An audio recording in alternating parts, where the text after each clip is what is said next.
President Trump targeted evangelical voters at a Miami campaign rally over the weekend. He launched his new Evangelicals for Trump 2020 initiative at a Latino megachurch, El Rey Jesus, and he touted his record in some key areas: religious liberty, Israel, abortion, and federal judges.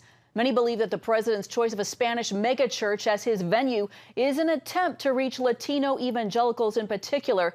They're considered an important swing vote in November's election. And Reverend Tony Suarez is one of the president's faith advisors. He attended the rally, and he joins us now via Skype. Reverend Tony, thank you so much for joining us. You were at the rally. Give us a quick snapshot. What was the mood like? What did the president say that you think connected with the people there?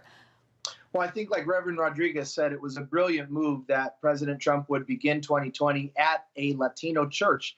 One of the things that I appreciated is that it wasn't billed as a Latino event. It was billed as an evangelical event, but it just so happened to be in one of the largest Hispanic churches in the country.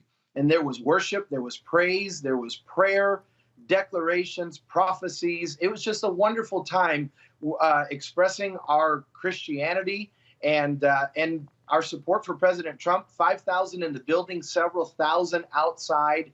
It was a very encouraging afternoon and evening with the president. Those numbers are astounding. You are predicting that more Latinos overall will vote for the president in 2020. What do you think will encourage that vote? Well, I don't think the Democrats have given another choice.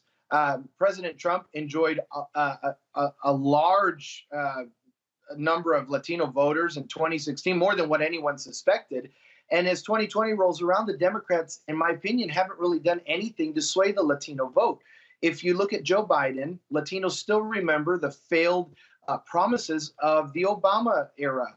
When they promised that immigration reform would get done, Obama was known as the deporter in chief. And those innuendos are attached to Joe Biden. When you look at Mayor Pete and Bernie Sanders and Elizabeth Warren, they just don't offer anything that's very appealing to Latinos. Many Latinos that fled Venezuela and Nicaragua and Cuba were fleeing communism and socialism.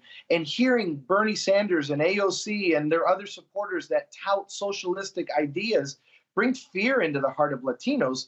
And so on the flip side, they have President Trump, who defends democracy and freedom of speech, and loves Israel, and that resonates with Latino voters. And I predict he'll have even more Latino voters in 2020 than he did in 2016. Well, it's such an interesting election. I want to ask you, as you know, not all evangelicals support the president. A recent Christianity Today editorial called for his removal from office, and it talked about what he had asked the president of Ukraine to investigate, also saying that he has, quote, dumbed down the idea of morality in his administration. How have you seen Latino evangelicals respond to this editorial? Do you see it resonating with them? I have not seen any true Bible-believing evangelicals that support the CT article. I was very disappointed that CT published it. I'm very disappointed that Mark Galley would write such an article, especially on his way out while he enjoys retirement and the rest of us have to sit here and continue talking about his article. But I think it was a noisy minority that spoke up, but it does not resonate with Latino voters. Now, Latino voters do want to see immigration reform get done, but they don't place that blame, as you and I have talked about before. They don't place that blame on this administration. They continue to place that blame on the House that has to bring something viable to the floor to pass and then get to the Senate. So right now, I see more disappointment with Latino voters when it comes to the House and the Senate than the presidential administration. All right, and we just have about 30 seconds left, but I want to ask you, when you think about the issues that are important to Latino evangelicals in 2020, what comes to mind?